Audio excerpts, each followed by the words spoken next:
Pessoal, acordamos com a narrativa seguinte hoje: Bolsonaro fujão, Bolsonaro cagão, Bolsonaro fugiu, prisão hoje do Bolsonaro, Xandão vai prender o Bolsonaro, os mamilos vai prender o Bolsonaro, prisão preventiva no Bolsonaro. Só que sabe o que eu não vi? Bolsonaro corrupto, Bolsonaro fazendo corrupção, Bolsonaro desviando dinheiro da saúde, da educação, da segurança pública, do urbanismo. Eu não vi nada disso, tá? Eu só vi gente adjetivando o Bolsonaro sem explicar o porquê que estavam adjetivando o Bolsonaro. E agora a narrativa do momento é dizer que o Bolsonaro tentou fugir, pegar asilo político, etc e tal, veio especialista, veio corrupto, veio todo tipo de gente que não presta literalmente. Pra quê? Pra poder tentar alimentar essa narrativa da esquerda, mas eu vou mostrar pra vocês nesse vídeo, tá bom? Vou mostrar pra vocês nesse vídeo aqui que, sob o ponto de vista da lei, não teve crime nenhum do Bolsonaro, tá bom? Aquela idinha lá na embaixada. Mas vamos dar uma olhadinha pra vocês verem o tipo de gente que tá falando do Bolsonaro. Olha isso aqui. Bolsonaro é um fugitivo confesso, é zero surpresa. Mais uma vez, ele mostrou os seus planos... Nossa, olha lá. Presta atenção nisso aqui. De fugir. Eu achei que ele ia falar assim: o Bolsonaro mostrou seus planos de sucatear a educação e a saúde pública, ou então, sei lá, que o Bolsonaro aprendeu com o Alckmin, ele vai desviar o dinheiro da merenda de todas as escolas do Brasil todinha pro bolso dele, o Bolsonaro vai apresentar os seus planos de fugir. Gente, que ridículo isso aí. Vai lá. Fiz isso no final do ano passado, do ano retrasado, depois das eleições, de ter fugido para os Estados Unidos. E voltou, né? Várias vezes disse que tinha a Que possibilidade fuga de ter é essa? contato com chefes de Estado da extrema-direita. Olha, eu cheguei à seguinte conclusão: daqui a alguns anos, quando as pessoas estudarem, tá, os nossos tataranetos estudarem o que nós estamos vivendo hoje, tá bom? Eles vão estudar esse período nosso como o período da esquizofrenia social, porque é só isso é assim que eu consigo definir, tá? Esse indivíduo que eu acabei de mostrar pra vocês é o Padilha. O Padilha tá lá no Itamaraty do Lula e acontece o seguinte: o Padilha é um cara que foi indicado pela Odebrecht, foi delatado por diretores da Odebrecht, foi delatado por diretores da JBS no âmbito da Operação Lava Jato. E acontece o seguinte: o cara tá aí como se nada tivesse acontecido, ou seja, um dos caras que trabalhou no plano da corrupção aqui no Brasil, tá apontando o dedo pro Bolsonaro para falar que o Bolsonaro tinha planos de fugir como ele fugiu no final da eleição, né? Ou seja, o Bolsonaro fugiu e voltou 3 meses depois. Mas vamos continuar, não vamos perder tempo com esses energúmenos não, olha só. Então, essas imagens mostram que o ex-presidente chegou... Ó, eu vou explicar pra vocês, isso é o jornalismo militante, tá? Da CNN, tá? Se precisar de o Lula tem uns cabos eleitoral lá na CNN, esses caras são alguns deles. E aquele cara que tá de terno marrom ali no meio, que vocês estão vendo ali, ó, aquele cara lá que tá lá no meio, ele é do New York Times, tá? Esse cara que fala meio enrolado aí, vocês vão ver. Olha só o nível baixíssimo do jornalismo, olha só. Essas imagens mostram que o ex-presidente chegou na embaixada da Hungria o dia 12 de fevereiro, 4 dias depois das buscas e apreensões da PF, e ele ficou lá por 2 noites, durante o carnaval, na verdade. Ele passou o carnaval na embaixada da Hungria. E a gente, no New York Times, analisou muitas gravações de 4 câmeras de 3 dias dentro da embaixada, e o ex-presidente não saiu até o dia 14 de tarde, e entre esses 2 momentos ele basicamente não saiu. Ele não saiu da parte residencial da embaixada, e essa foi surpreendente para a gente no New York Times, porque, claro, o contexto das investigações contra o ex-presidente e os aliados dele, e também é bem raro para um líder mundial se hospedou numa embaixada assim. Então, as gravações sugerem que o ex-presidente estava tentando pedir asilo político da embaixada. Olha só. Não, o Bolsonaro, eu concordo com esse cara aqui, que isso que o Bolsonaro fez para um chefe de Estado é uma coisa bem incomum. Muito incomum. Mas primeiro, que o Bolsonaro não é um chefe de Estado mais aqui no Brasil, legalmente falando, né? Pra mim é. mas legalmente falando, tá? Não é. Segundo ponto, é bem comum no Brasil alguém que participa do governo não roubar, tá? E não aceitar gente que rouba.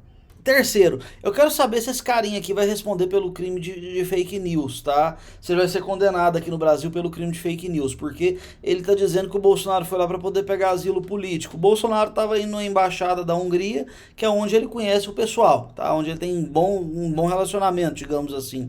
Aí me aparece esse magrelo lá do New York Times lá, tá bom? Do jornalecozinho esquerdista, poder vir dizer que o Bolsonaro estava pedindo asilo político e que os 2 dias que ele ficou lá na embaixada da Hungria ele teria fugido, como se ele tivesse pegado um avião no aeroporto aqui e vazado fora do país, né? Como se ele tivesse conseguido uma brecha para isso e tivesse feito isso, sendo que ele teve a oportunidade de sair milhares de vezes, tá entendendo? Ele nunca saiu, tá? Ele nunca saiu.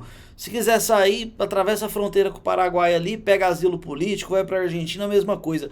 Não precisa nem digamos assim, de vistoria. Quem vai para o Paraguai, por exemplo, ninguém toma revista. Só toma revista quem vem do Paraguai para cá. Então, assim, eu quero saber se esse cara vai responder por fake news. Se não ficar provado que ele está acusando o Bolsonaro, né?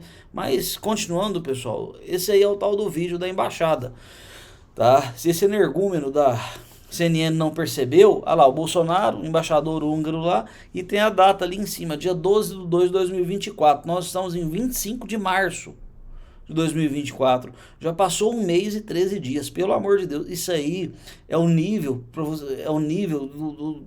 do jornalismo militante, tá? A imprensa, ela, não só brasileira, a imprensa como um todo, ela tá passando por digamos assim, hoje ela tem um nível ridículo. Tá? Ela tem um nível de ridículo. Desde que os políticos começaram a comprar esses jornais para poder transmitir o que eles querem, tá? Olha lá, agora o Bolsonaro fugiu. Olha lá, parece que ele pegou um avião no aeroporto e vazou fora do país, né? Embora a embaixada seja considerado, tá? Seja considerado para todos os efeitos as leis do país ali dentro, ali não está no outro país lá da embaixada. Boas relações internacionais, como até hoje eu mantenho relação com alguns chefes de Estado pelo mundo. Esse é um evento do PL, pessoal, onde o Bolsonaro está falando a respeito de tudo isso. Ele está explicando o que era aquilo ali, que ele tem relações com alguns chefes de Estado e tudo mais. Continuando, olha aí. É algo bastante salutar. Muitas vezes esses chefes de Estado ligam para mim para que eu possa prestar informações precisas do que acontece em nosso Brasil. Frequento embaixadas também aqui pelo nosso Brasil, tá? Converso com os embaixadores, não tenho o passaporte, está detido, não estaria o Tarcísio, juntamente com o Ronaldo Caiado, nessa viagem que ele fez aí a Israel, um país irmão. Então vocês viram aí, o Bolsonaro está explicando que ele tem relação internacional, que ele mantém com alguns chefes de Estado de alguns outros países, que em decorrência do fato de não estar com o seu passaporte, que foi apreendido ilegalmente e ilicitamente, através de uma decisão que contém abuso de autoridade, em um processo que é o abuso de autoridade por si só, tá? Ele não foi lá para Israel junto com o Ronaldo Caiado, junto com o Tarcísio. Ele ficou por aqui, ele não participou dessa viagem por conta disso, tá? Mas o pessoal, eles têm medo porque o Bolsonaro, eles tornaram o Bolsonaro inelegível, mas o Bolsonaro, eles não conseguiram falar que o Bolsonaro é corrupto, tá? E num país dominado pela corrupção igual o Brasil, ele é um cabo eleitoral muito forte, porque ele representa, digamos assim, os anseios de milhares e milhares de pessoas aqui no Brasil. Agora eu vou mostrar para vocês, no âmbito do Código de Processo Penal, se existe essa possibilidade para poder prender o Bolsonaro diante de todos esses argumentos que esses indivíduos que gostam de utilizar e pretendem liberar as coisas ilícitas estão dizendo ou não. Vamos dar uma olhadinha? Pessoal, esse aqui é o Código de Processo Penal, tá bom? Dá uma olhadinha nisso aqui, ó. Vamos descer lá embaixo, no artigo 312 do Código de Processo Penal, que seria o terceiro livro do Código de Processo, que é onde fala a respeito das prisões preventivas. Estamos chegando, calma aí. Isso. Vocês estão vendo aí. Que fala da prisão em flagrante, no capítulo 2. E logo em seguida aqui, ó, capítulo 3, estão vendo aí? Da prisão preventiva. Você pode ver que tem vários dispositivos que estão riscados aí, tá bom? Mas você pode ver aqui, ó, no artigo 311, diz que em qualquer fase da investigação policial ou do processo penal, caberá a prisão preventiva decretada pelo juiz, nesse caso seria um ministro, a requerimento do Ministério Público, do querelante ou do assistente, ou por representação da autoridade policial. Partido político, deputado federal, senador, seja lá quem for, não é autoridade competente para poder requerer a prisão preventiva no âmbito de uma ação penal.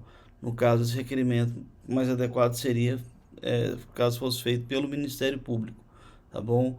E continuando, olha só, o artigo 312, o que ele fala? Onde a esquerda planeja, eles acreditam que eles têm uma chance de prender o Bolsonaro nesse dispositivo aqui, ó. Porque aqui diz o seguinte, olha só, a prisão preventiva poderá ser decretada como garantia da ordem pública, da ordem econômica, por conveniência da instrução criminal, e agora vem o pulo do gato, pessoal, ou para assegurar a aplicação da lei penal, quando houver prova da existência do crime e indício suficiente de autoria, e de perigo gerado pelo estado de liberdade do imputado, ou seja, se o estado de liberdade do imputado oferecer risco à aplicação da lei penal, para poder assegurar a aplicação da lei penal, tá? Nesse caso, o magistrado não só pode, mas ele deve decretar a prisão preventiva. Só que para efeitos práticos, para você poder entender como que funciona isso, funciona basicamente assim. Fulano de tal responde um processo, uma determinada demanda, uma ação penal, tá? E ele declarou no processo que ele morava na casa A. Só que de repente ele mudou para a casa B e não comunicou ao juízo que ele havia mudado de residência. O juiz mandou uma notificação através de um oficial de justiça para ele lá na casa dele. E o que aconteceu? O oficial de justiça chegou, constatou que ele não mora ali mais, conversou com o vizinho informou para o oficial e o oficial faz uma certidão informando: estive no endereço da casa A e o réu deste processo não reside mais nessa casa. O vizinho fulano de tal me informou e informou também que não teria notícias do paradeiro do réu. O que o juiz faz? O juiz decreta a prisão preventiva desse réu. Outra situação, durante uma audiência de custódia, o réu chega para o juiz e fala que não sabe onde ele mora. Tá? O juiz pergunta: você é o fulano de tal, RG, CPF tal, filho de fulano de ciclano? Sim, sou eu. O senhor mora onde? Qual que é a residência do senhor? Imagina só que você é o juiz e o réu vira para você e fala que não tem uma residência, não tem residência, ou que ele não sabe onde ele mora, tá? Nesses casos, você como juiz, o único meio que você tem para poder garantir a aplicação da lei penal e que, se caso essa pessoa venha a ser condenada futuramente, ela cumpra a pena, com a decretação da prisão preventiva desse indivíduo, porque você não sabe onde você vai localizar ele. Então esse é um mecanismo do Código de Processo Penal que é utilizado para quê? Ele é utilizado para poder garantir que a aplicação da lei penal vai ser, ou seja, que a lei penal vai ser aplicada, tá? Essa é a ideia. Então, são N casos, essas formas. Não no caso do Bolsonaro, por exemplo. Bolsonaro foi lá na embaixada dia 12 de fevereiro, se fosse para fugir, teria fugido já, pelo amor de Deus. Hoje já é 25 de fevereiro, pessoal. Olha só a quantidade de narrativa que esse pessoal tenta criar. É mole? Deixa aí nos comentários o que você acha disso tudo. Então é isso aí, pessoal. Espero ter esclarecido para vocês o que estava acontecendo aí, mostrando para vocês que, juridicamente falando, o pedido que eles estão fazendo é totalmente inadequado. Essa questão da garantia da aplicação da lei penal, ela serve, igual eu falei para vocês, o oficial de justiça que tenta intimar um réu várias vezes e não consegue localizá-lo, um réu que está em local incerto e não sabido, que ninguém sabe onde está o réu, por exemplo, que não informou nos autos do processo onde ele está morando, ele mudou de residência, ele não informa no processo, aí o oficial de justiça vai lá tentar intimar ele. Quando o oficial chega, o oficial bate na porta da casa e não sai ninguém, ele chama o vizinho vem e fala: o fulano de tal morava aí, ele mudou. Você sabe para onde que ele mudou? Não sei não, ninguém sabe onde ele está morando agora. Ou seja, esse réu, ele está morando agora em local incerto e não sabido. Então, essa aplicação do artigo 312 do Código de Processo Penal, no âmbito de uma decisão de decreta de outorga cautelar, ou seja, uma prisão preventiva, o que acontece? Isso aí é totalmente descabido nesse caso do Bolsonaro. Caberia nesse caso que eu expliquei para vocês. Ou no caso do cara da audiência de custódia, que chegasse lá e fosse conversar com o juiz. Imagina que o cara nem soubesse onde era a casa dele. Qual rua que você mora? Não sei. O bairro que você mora? Não sei. Então, para poder garantir a aplicação da lei penal, o juiz vai lá e decreta a prisão preventiva desse réu. Não é o caso do Bolsonaro. O Bolsonaro, muito pelo contrário. Ele tem família no distrito da culpa, ele tem filhos, ele tem netos, ele tem esposa, ele tem uma filha menor de idade que depende dele e tudo mais.